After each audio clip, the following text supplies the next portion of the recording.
everyone. I'm Charlotte. And I'm Dina. Welcome to the Grim Curriculum. Well, we are past Halloween now. It is over. And honestly, I feel like we are being bombarded by Christmas at every angle. It comes so fast, doesn't it? I swear, I know this is such a boomer thing to say, but every year it gets faster and faster and faster. I feel like we just blinked and it was, we were suddenly from June to October. Seriously, this entire year has gone by so fast. I have decided, I think I said this last year, I'm pretty sure I did. I'm going to try to be more festive this year. Christmas wise, you mean? Yeah. I think we are also going to have to be because I believe my in-laws are coming. Cody's parents will be coming for Christmas this year, and we don't actually even oh my god, you guys are gonna be so mad. We don't actually have a Christmas tree of our own right now because we've always been at either his parents or my parents for Christmas, so we never really bothered with it, but now everyone's coming to our house. I guess we're gonna have to kinda get on that. That's exciting, though. You should get one of those fun ones. I want a pink Christmas tree. Ooh, that would be super cool. I'm hoping maybe one day when we have a big, beautiful house of our own, maybe we'll have like a different themed Christmas tree on every floor kind of thing. Ooh, that's fancy. Look at you. You gotta have dreams, you guys. We we are also going to be covering some kind of Christmas themed stories this year. Last year we covered our top Christmas monsters. And a lot of And like folklore and things like yeah, that. exactly. I love stuff like that. And we also covered the Lawson family murders that happened around Christmas time. So if you have any suggestions for us, let us know. Email us at thegrimcurriculum@gmail.com. I'd like to find some interesting stories. So we're currently on the hunt for those. With all that being said, welcome to the conclusion of our Belle Gunness series. Today, we are going to be covering what was found at the Gunness farm, as well as the fate of Ray Lamphere. Speaking of fate, we're also going to try and answer the age-old question, what the hell actually happened to Belle Gunness? Seriously, they found her headless body, but what happened to her head? And was it even her head to begin with? Like we mentioned when we started this series, Belle Gunness is someone who is shrouded in mystery. And here's the thing, we know she's sneaky. We know she's a conniving and evil human being who has repeatedly committed both murder and arson. So let's think about that. Some of the theories that we're going to get into later in the episode, they make total sense to me because I honestly just don't think she'd go out like that. No, I agree. I think this is far from the end of the plans of Belle Gunness. Now that we made it to the end, I gotta ask you, where is your head at so far, and what are your thoughts on Miss Bell? Like we kind of mentioned in the previous episode, her children were found dead in their beds. They had also perished in the fire. Now, if we assume that Belle did not go out that day, it clearly proves that she was willing to once again murder all of her children in order to put herself first when she thought maybe authorities were getting a little too close to her. And we've seen before that she was not against murdering children, so Exactly. So we're gonna pick up right where we left off last week with the Gunness home burnt to the ground. The bodies of the children, like we said, were found still in their beds. The body of Belle Gunness was found, but missing her head, which they were unable to locate. I did some digging because I was curious about if they had any theories about why her head was missing, because that seemed weird to me, like that the head was just gone. Right, because right off the bat, it already implies that it wasn't just a case of they were caught in a house that burnt down. They were murdered first before the house burnt down. It's interesting that you say that because originally it was reported that the body was decapitated by, and this is a quote, the ruthless and torturing flames. I feel like that's not a thing that happens. Like, correct me if I'm wrong, you guys, but that's not a thing. No, I think not. Because even if, say, the body had been so badly burned that it had started to crumble or fall apart, first of all, I feel like it would have to get way hotter at a burning temperature in order to do that.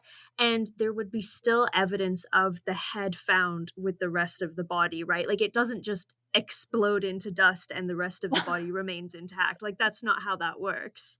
No, and I'm surprised that they kinda settled on that so quickly because it just, like I don't know, this is obviously a very long time ago, but you're right, that makes no sense. No, and I'm assuming not to dig super deep into this because it's an incredibly morbid topic, of course, but the children were all found with their heads, even though they had also been burnt. So it wouldn't really make sense that it would just spontaneously pop off and run away. Right? I mean, really now. So Ray was the main suspect at this time, and he had been arrested until they could find more information to put him on trial. The next step in the investigation would be to search the burnt down property in hopes of locating her head. What they found was much, much worse. They went into this hoping to find a head, and instead, they found a mass grave. And by now, Andrew Helgelion's brother had arrived in Laporte after writing to Belle and being invited out to look for him with her.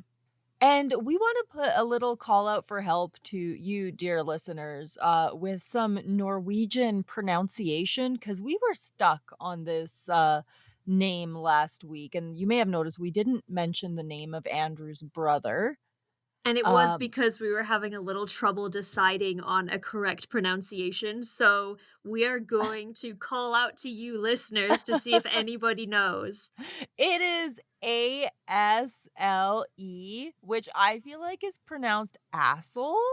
Yeah, or like "ossel," which I don't know if that's right. So perhaps we're putting the emphasis on the wrong part of the word, or if it is a Norwegian name, perhaps we're pronouncing it wrong altogether. So let us know if you know. Yes, thegrimcurriculum@gmail.com. Please help us. So, with the house burnt down and the family all supposedly dead, Sheriff Smutzer knew that he had one hell of a case on his hands.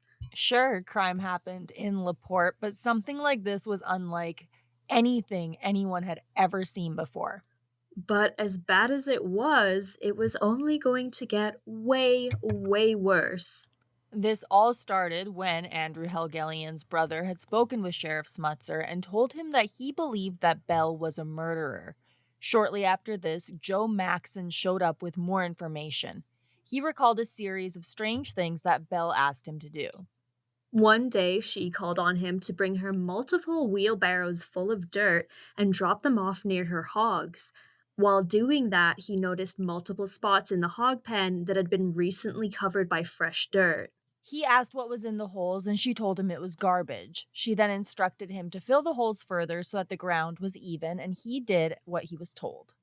For Sheriff Smutzer, this was more than enough to show him that he more than likely had multiple cases of murder on his hands. The men got together and formed a search team. They began by digging in the spots where Joe Maxon had said Belle buried her garbage. And it wasn't long before a terrible smell began to emanate from the ground. At first, Joe reminded them that they were digging in a pit full of garbage, but it wasn't long before they realized that garbage wasn't what they were smelling. It was death. They dug further and found a large sack with a tear in it, exposing a human neck. Right next to it was an arm. Coroner Charles S. Mack was present on the scene. Right away, a few things were clear.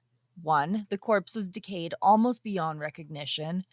Two, there were obvious defensive wounds present.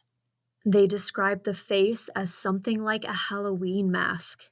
And before anyone asked that question, yes, Halloween was definitely a thing during that time.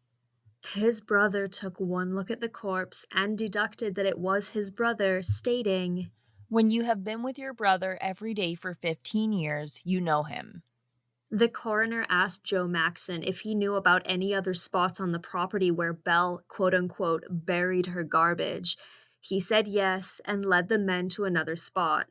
And this is when things really began to snowball. A crowd began to gather as the spots were investigated. They found a series of dismembered torsos in sacks with various arms, legs, and heads strewn about. This would have been such an unbelievable scene to witness because as more corpses are discovered, more and more people are gathering to witness it. And before they knew it, the property was full of curious onlookers. It was so bad that they had to construct a makeshift morgue in a nearby shed. They were able to piece together 2 men, 1 woman, and an adolescent, Like we mentioned before, Belle had learned the art of butchering from her late husband, Peter Gunness. who she also butchered in a way, so it's no surprise that she used these skills when it came to disposing her victims. Sheriff Smutzer paid Ray Lamphere a visit. He told him about what was found on the property. Ray was shocked. He admitted that he knew Belle was bad, but not that bad. He was led from his cell and was greeted with a group of reporters who wanted nothing more than to know every grisly detail about the unfolding story. He admitted to them as well that there were times when she was suspicious. He also told them that at one point, Belle had him buy strange things like chloroform. How is that not? I mean, this woman is surrounded by red flags, but how is that not one of them? I can't think of a practical reason why a normal civilian person who isn't, say, a doctor or a dentist would have chloroform in their home. So that's, yeah, immediately suspicious to me. He was blinded by the sexy lust that was Belle Gunness. That is true. They did have a relationship of sorts. Ugh. The reporters also asked him about Jenny and if one of the bodies that had been found belonged to her. Ray stated that he wasn't sure and he didn't know that much about what they had found. He was also asked about Andrew Helgelien.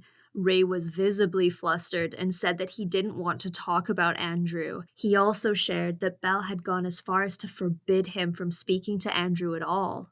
Eventually, a search for more bodies on another spot on the farm began. Once again, it didn't take long before a grisly scene was discovered. The worst part about this next body was that it was found disposed of in a latrine.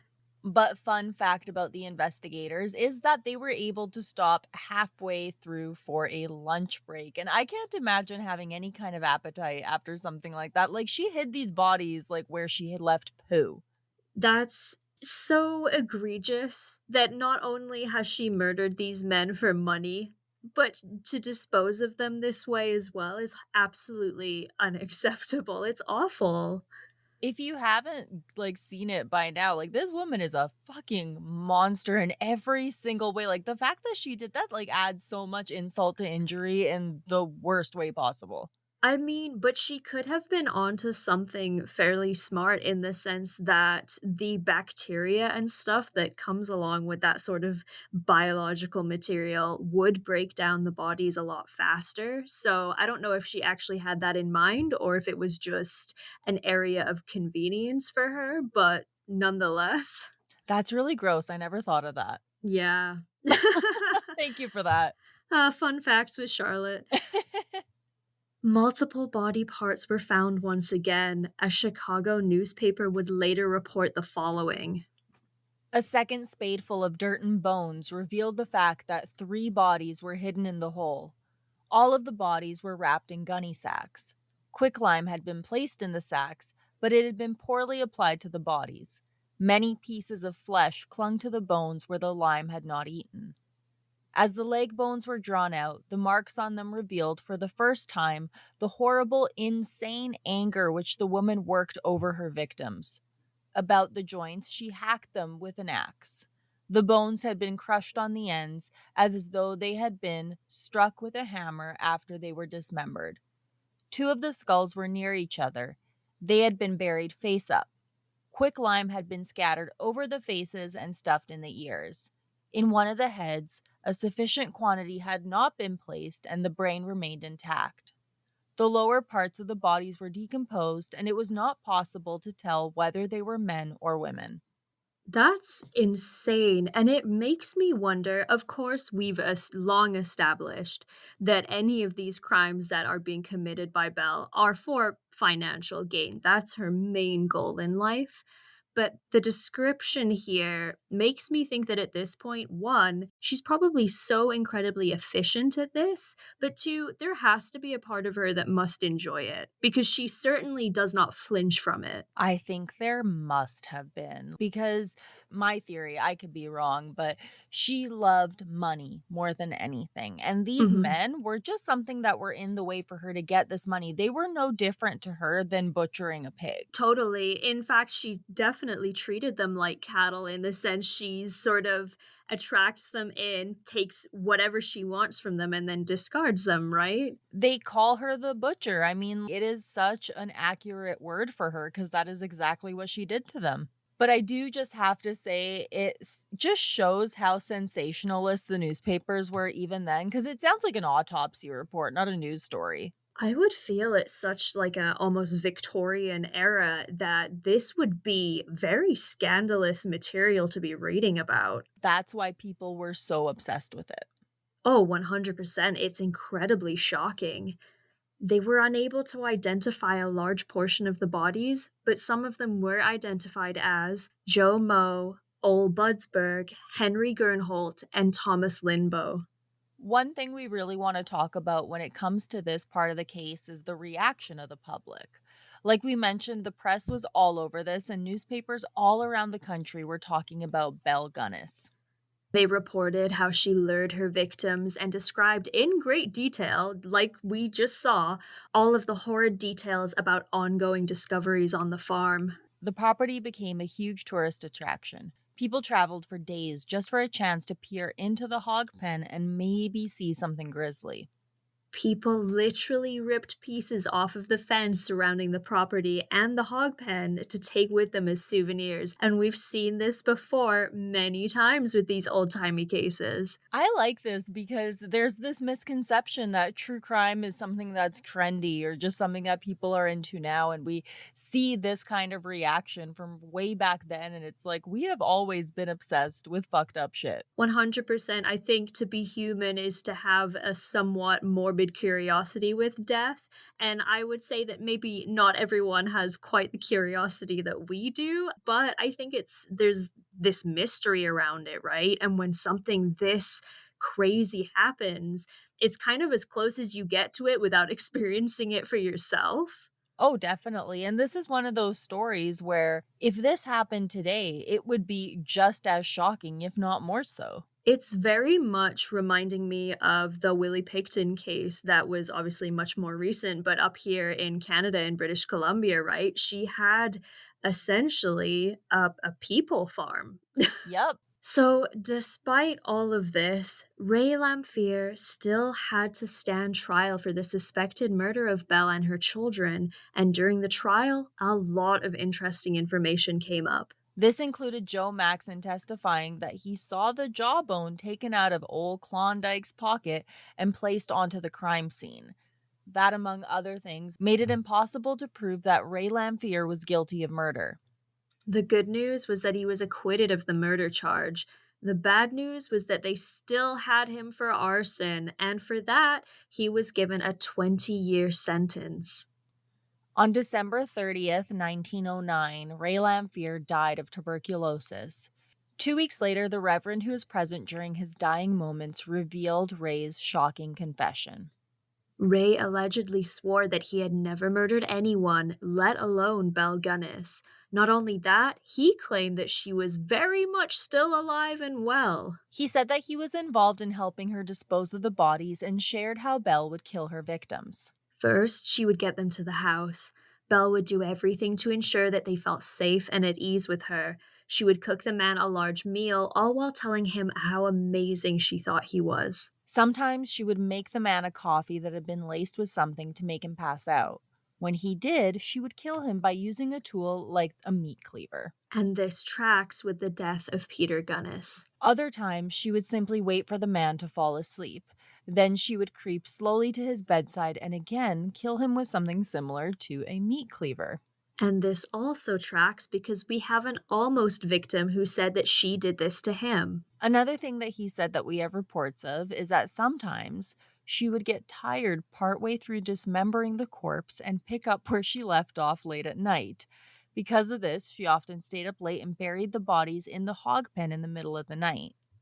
So, if Belle hadn't died in that fire, who did the headless corpse belong to? So, believe it or not, he talked about this in his confession as well. He said that a few days prior, Belle had lured a woman into her home under the guise of hiring her on as a housekeeper. She drugged her and decapitated her. After she did that, Belle dressed the woman in her clothing and took out her fake teeth. After she killed the children by smothering them to death, she had Ray help her escape.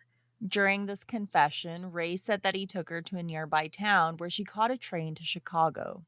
He also claimed that by his count, she was responsible for the deaths of 42 men. That number was never confirmed, and nowhere near that amount of bodies were found on her property. However, there is always a chance that not all of the victims were found. It might not have been 42, but it was definitely a lot. Ray stated that Belle had every advantage when it came to running off and getting away with the crime because she had the money to do so. The fact that she withdrew most of her funds right before the fire definitely makes you think. That's the route that my brain goes. Same. I think she absolutely thought ahead. She's like, "Okay, I'm gonna need a woman's body, housekeeper it is, she's gonna take my place. Basically, fuck these kids and then get Ray to help because he's a simp for me." Right? That's exactly it. I mean, she is cunning and she is out there looking for number one. Yes, absolutely. No one has ever come first before Belle Gunness in Belle Gunness's eyes. That's for damn sure. Main character syndrome. Very, very much so. After her crimes came to light, the legend of Belle Gunness really began. It really doesn't seem like anyone believed she was dead. The confession from Ray Lamphere really helped with that. It was reported that on April 29th, 1908, a woman fitting her description boarded a train to Chicago. On May 8th, another woman was detained on the train until it was proven that she was not Belle. For decades after the fire, people reported seeing Belle Gunness all around the United States. Usually, it would be short glimpses of someone who kind of looked like her, but other times it was enough to make people wonder. In 1931, it was reported that Belle may have been living in Mississippi, where she owned numerous pieces of land and lived in great comfort and wealth. Sheriff Smutzer would later report that for over 20 years later, he would get at least 2 reports a month of possible Belle sightings. Every single Belle sighting was proved to be false, except for one. That same year, a woman named Esther Carlson was arrested for attempting to poison a man named August Lindstrom. Multiple people who knew Belle claimed that she was now living as Esther Carlson. However, Esther died before she could face trial.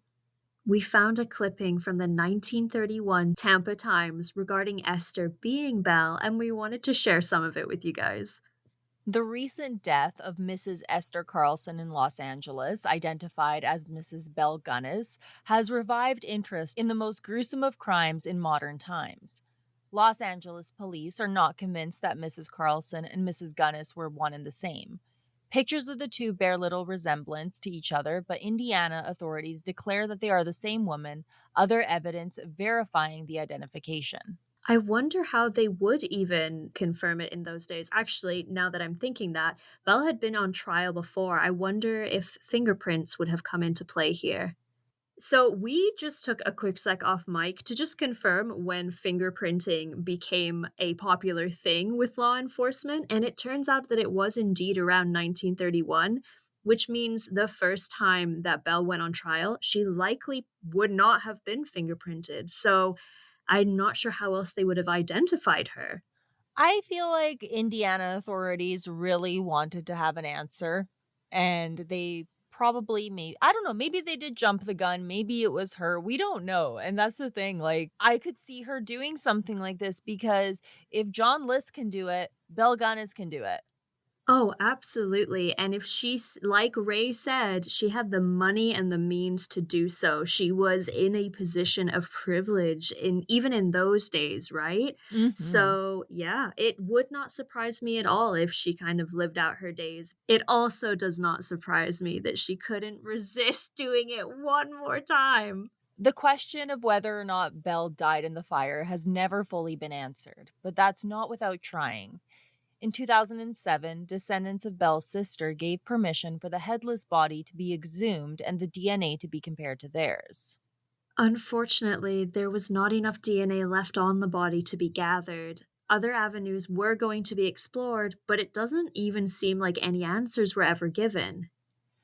We are seeing so much information coming out with older cases when it comes to DNA, and I really hope that one day we find out exactly what happened to her. I will say you gave me a little bit of hope there when you said the DNA testing, so it made me a little sad that it didn't really come to anything. Maybe in the future, we would be able to, either through new advances or whatever, or maybe we find something else. I would love to get an answer to this story because it is one of those sort of unsolved things where it hangs in the air and you're kind of left wondering what the hell happened. And it's one of those things where it's right on the cusp of it wasn't long I mean, it was a long time ago, but it wasn't too long ago where the chances of us getting answers are 0, like, you never know, we could find out one day. Absolutely. I mean, we could even find a diary or something that gives it all away. Who can really say? I mean, the story of Belle Gunness is one that might not be as well known, especially as some other serial killers that we've done in the past. But there's no doubt that she is by far one of the most vicious and least remorseful women we have ever covered. I am sorry, I would pay so much money to read her diary. Can you imagine? Oh, I'm sure it would be shocking even by today's standards because I Oh. think Belle was a little cuckoo. I can only like, the idea of reading what exactly she thought about those men. I would imagine she was almost Terminator-like in her mission. They were just a means to an end. I don't know that she felt really anything for any of them. No. And honestly, like, that's you mentioned that when it came to her kids, like, it Yeah. doesn't shock me that they were just something that was in the way. She was probably honestly disappointed that she wasn't able to claim the life insurance money for murdering them. Yeah, you're not I'm wrong. sure I'm sure that chapter asked for years after the fact. Right, absolutely. She kind of almost reminds me of, like, an old-timey Eileen Wuornos.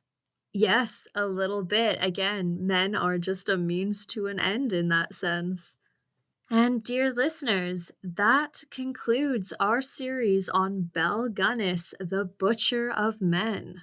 I really hope you all enjoyed this one, including you, Charlotte. This is one of those stories I think it should be more well known because it is wild from start to finish. Honestly, I very much enjoyed this. It was a roller coaster ride from beginning to end. And while I was vaguely familiar with her story, I know she was this Black Widow character. I didn't realize the extent to which she went, and I didn't realize that she became even more of a legend after her supposed death. Bad bitch Belle. She certainly was, but she was also an evil bitch, so She's bad bitch Belle, like, not like a baddie, like, she's a bad. no, just bad, bad, bad, bad vibes. All right, so some lighter topics here just before the end of the episode. Of course, we have our live show coming up, our very, very first live podcast episode, December 9th, Felice Cafe here in Edmonton. Tickets are on Eventbrite. Film noir theme, so come dressed up if that's your thing.